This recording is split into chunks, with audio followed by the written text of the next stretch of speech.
मैं हूँ आकाश पांडे। ये मेरे साथ धीरज जी है। क्रिकेट पर चर्चा में आपका स्वागत है। मेरा आपसे एक सवाल है, जो टीम सिलेक्शन है इंडिया की, तो आपको कैसी लगी? टीम सिलेक्शन, पहली बात तो मैं टीम सिलेक्शन के बारे में ये कहना चाहता हूँ कि पुजारा जिनको ड्रॉप किया गया है, आप ऐसा भी कह सकते हैं कि शायद मुझे ऐसा जो आभास होता है कि ये उनका आखिरी टेस्ट, जो लास्ट टेस्ट खेला उन्होंने WTC फाइनल, चैंपियनशिप का फाइनल, वो उनका आखिरी टेस्ट होगा, मुझे ऐसा लगता है। उनको ड्रॉप किया गया, आपको ऐसा लगता नहीं है कि उनको बलि का बकरा बनाया गया और पूरी टीम का हार उनके गले पे मार दिया गया और उनका करियर शायद ऑलमोस्ट ख़त्म करने की कोशिश है? मुझे ऐसा लगता है कि सेलेक्टरों ने उनसे बात भी की होगी, कोच ने। I am sure Rahul Dravid जो बहुत ही सुलझे हुए व्यक्ति हैं और जहाँ तक हमने उनको देखा है, उन्होंने ज़रूर उनसे बात किया होगा। बट अभी हाल फिलहाल की न्यूज़ है कि वो दिलीप ट्रॉफी का मैच खेलने जा रहे हैं वेस्ट जोन के खिलाफ और उन्होंने अपने आप को अवेलेबल कर दिया है दिलीप ट्रॉफी के मैच के लिए।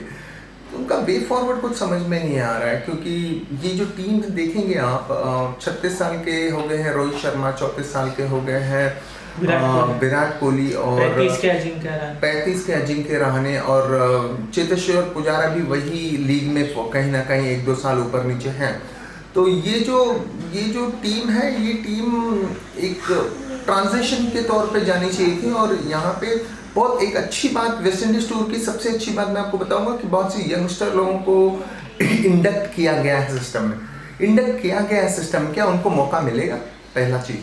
दूसरी चीज़, ये जो सिलेक्शन हुआ है, ये सिलेक्शन मुझे ऐसा लगता है ये सिलेक्शन हुआ है IPL के इस पे, मैं मानता हूँ बेस पे का, क्योंकि बहुत से प्लेयर जिन्होंने रणजी में बहुत अच्छा परफॉर्म किया है उनको नज़रअंदाज किया गया है। लेकिन मैं यशस्वी जायसवाल की बात नहीं कर रहा हूँ, उन्होंने कंसिस्टेंटली IPL में सब जगह पे परफॉर्म किया। उनको उन्होंने तो दरवाज़ा खटखटाया नहीं, उन्होंने दरवाज़ा तोड़ के एंट्री मारी एंड होपफुली वन डाउन की पोजीशन पे शायद उनको खिलाया जाए पहले टेस्ट में। बट कहीं ना कहीं मैं पूरी तरह से संतुष्ट नहीं हूँ कि ये टीम क्या संकेत देना चाहती है। हम मतलब क्या कहते हैं, अजिंक्य रहाणे जो 2 महीने पहले टीम में नहीं थे, आज टीम के वाइस कैप्टन बन गए। मतलब क्या है वे फॉरवर्ड, क्या है वो, कुछ बहुत कंफ्यूजिंग है। और ये सेलेक्टर जो बोलते हैं ना, एक विजन होना चाहिए, और सेलेक्टर का विजन थोड़ा ब्लर दिख रहा है, धुंधला दिख रहा है। उनका कोई विजन नहीं दिख रहा है, आगे चल के क्या करेंगे, क्या कैसे वो टीम को लेके जाना चाहते हैं, उसमें थोड़ा सा सवालिया निशान है, संदेह है। पर आपने बिल्कुल सही कहा कि पुजारा को स्केप बोर्ड बनाया गया है उन पे, जो कि वो बहुत उन पे ज़्यादा नज़रें नहीं होती सब प्लेयर जैसे विराट कोहली पे नज़र होती है, जैसे अजिंक्य रहाणे पे नज़र होती है, वैसे पुजारा पे नज़रें नहीं होती क्योंकि वो सिर्फ टेस्ट खेलते हैं। तो उनको स्केप बोर्ड बनाया गया, आपने बिल्कुल सही कहा। और बॉलर्स पे क्या विचार है आपके? बॉलर्स पे तो देखिए मोटा मोटी आज ही की न्यूज़ है, अभी मैं न्यूज़ पढ़ रहा था कि बुमराह शायद आयरलैंड के कमबैक करेंगे। 70% उन्होंने रिकवरी कर ली है, MCA में और बेंगलोर में दिन रात अभ्यास कर रहे हैं और कुछ पॉजिटिव रिजल्ट्स निकल रहे हैं। बिना बुमराह, बिना ऋषभ पंत, आने वाले वनडे वर्ल्ड कप के लिए टीम थोड़ी सी, जो बोलते हैं ना, बुमराह एक ऐसे बॉलर हैं जो जिनके परफॉर्मेंस ने इंडिया को हमेशा जीत दिलाई है। और ऋषभ पंत ऐसा match winner batsman. 2 Ishan Kishan ने वो मार्क नहीं बना पाए, वो हालांकि इंडियन मैनेजमेंट ने मौका सही नहीं दिया। कई बार तो मुझे मैनेजमेंट से संदेह होता है। ये पहले विराट कोहली और रवि शास्त्री की जोड़ी थी, उस दौरान अश्विन जैसे प्लेयरों को नज़रअंदाज किया जाता था क्रूशल मैचेस में, ठीक है। अश्विन जैसे बॉलर को आप डिफेंसिव भी खिला सकते हैं, एग्रेसिव भी खिला सकते हैं। तो डिफेंसिव खिलाने का मतलब ये है कि कई बार फर्स्ट इनिंग में जब बॉल टर्न नहीं हो रहा तो वो रन रोकने का काम कर सकते हैं, और जब बॉल टर्न होने लगा तो वो डेंजरस बन जाते हैं, इंटू 2 हो जाते हैं। ये चीज़ें नज़रअंदाज होती है। दूसरी एक मुझे आश्चर्य करती है ये बात, केएस भरत खेल रहे हैं। उनकी विकेट कीपिंग पे मुझे कुछ डाउट नहीं है, उन्होंने रणजी और डोमेस्टिक सीजन्स में अच्छा किया है। बट मुझे ऐसा लगता है कि Batting के quality। अगर आप ऋषभ पंत का रिप्लेसमेंट देखते हैं टेस्ट मैचेस में या वनडे में या T20 में, तो वो ईशान किशन को खिलाना चाहिए था। ईशान किशन को शायद टीम में रख के उनको नहीं खिलाना, ये थोड़ा गलत है। हाँ, मैं भी सहमत करता हूँ कि आपको ईशान किशन को खिलाना चाहिए, लेकिन जो मुझे टीम मैनेजमेंट के जो सोच लगती है ईशान किशन को ना खिलाना, जो ईशान किशन के जो स्ट्राइक रोटेशन है, उनके जो गैप में बॉल नहीं डालते, वो फंस सा जाते हैं। जैसे ऑफ स्पिनर है, बॉल उनके अगेंस्ट जैसे अवे स्विंग हो तो फंस सा जाते हैं। कशी, मैं आपको एक बात बताना चाहूँगा कि सबसे बड़ी बात क्या होती है, बेंच पे बैठ के प्लेयर नहीं बनते हैं, ग्राउंड में प्लेयर बनते हैं। मतलब मैं किसी को किसी का नाम नहीं लूँगा, लेकिन एक इंटरनेशनल बैट्समैन जिन्होंने बहुत ज़्यादा झंडे गाड़े, जब वो इनिशियल स्टेजेस पे आए थे तो वो बराबर से डिफेंस नहीं कर पाते थे, खेलते खेलते वो बहुत माहिर हो गए उस चीज़ में। तो प्लेयर को जितना एक्सपोजर आप देंगे उतना वो बेहतरीन बनेगा, बेहतरीन से बेहतरीन बनेगा। तो बेंच पे बिठाना एक मोरल डाउन होता है, एक प्लेयर फिर वो एक सेल्फ डाउट में चला जाता है। तो ये सब चीज़ें जो अच्छे प्लेयरों के साथ हो रही है वो नहीं होनी चाहिए, मुझे ऐसा लगता है। और मैं रोहित शर्मा का प्रेस कॉन्फ्रेंस सुन रहा था वर्ल्ड टेस्ट चैंपियनशिप के ठीक बाद, जो हार गई थी। तो मेरा आपसे ये, एक अंग्रेजी में कहावत है, excuse is a symptom of weakness.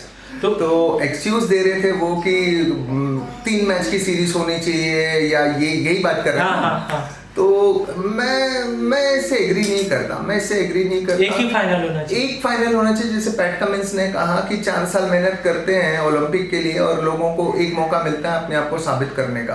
बिल्कुल सही। तो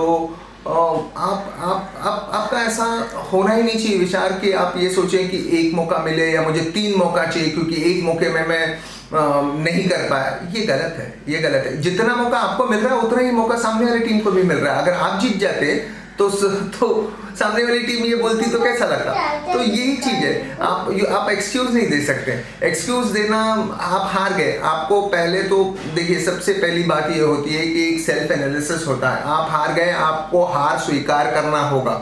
अगर आपको कल बेहतर बनना है तो आज आपको अपनी गलतियों को स्वीकारना होगा और आपको ये करना होगा। उसकी छोटी छोटी चीज़ों पे एनालिसिस करना बहुत पड़ेगा कि कहाँ हम सही हुए, कहाँ हम गलत हुए, कैसे हम अपने आप को बेहतर बना सकते हैं।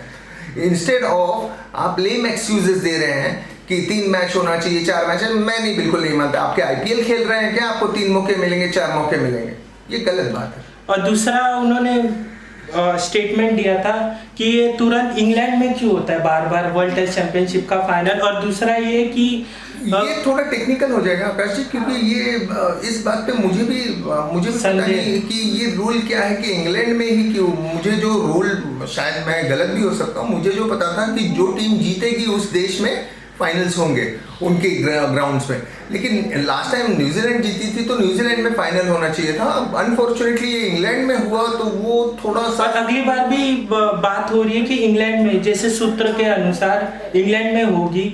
और दूसरा यहाँ पे मुझे ऐसा लगता है सब बोर्ड को डिसाइड करना चाहिए, बैठना चाहिए, आईसीसी को बेसिकली बोर्ड आईसीसी के साथ डिस्कस करना चाहिए और ये चीज़ों को देखना चाहिए कि देखिए एक चीज मैं आपको बताता हूँ। अगर से अगले WTC का साइकिल जो चालू हो गया है, अब एशेस चल रहा है और अभी इंडिया वेस्ट इंडीज जा रही है और कुछ टेस्ट मैचेस और दूसरे देशों के भी हैं। तो अभी ऐसा है कि खुदा ना खास्ता करे कि इंग्लैंड फाइनल में आ जाए और इंग्लैंड में मैच हो तो उनको एडवांटेज हो जाएगा उस जगह का, बिकॉज उनके पिचेस होंगे, है ना। हाँ। तो ये गलत है। आप या फिर कुछ ऐसे रूल्स निकालिए कि जो टीम जीतती है उसके देश में वो डिसाइड करे कि कौन से ग्राउंड में, कौन से सिटी में मैच हो उनके देश में। ठीक है, उनको एडवांटेज होना चाहिए, क्योंकि जीतने का कुछ तो एडवांटेज होना चाहिए। ये मेरा थॉट है। ऐसे ही आप न्यूट्रल चीजें कर सकते हैं।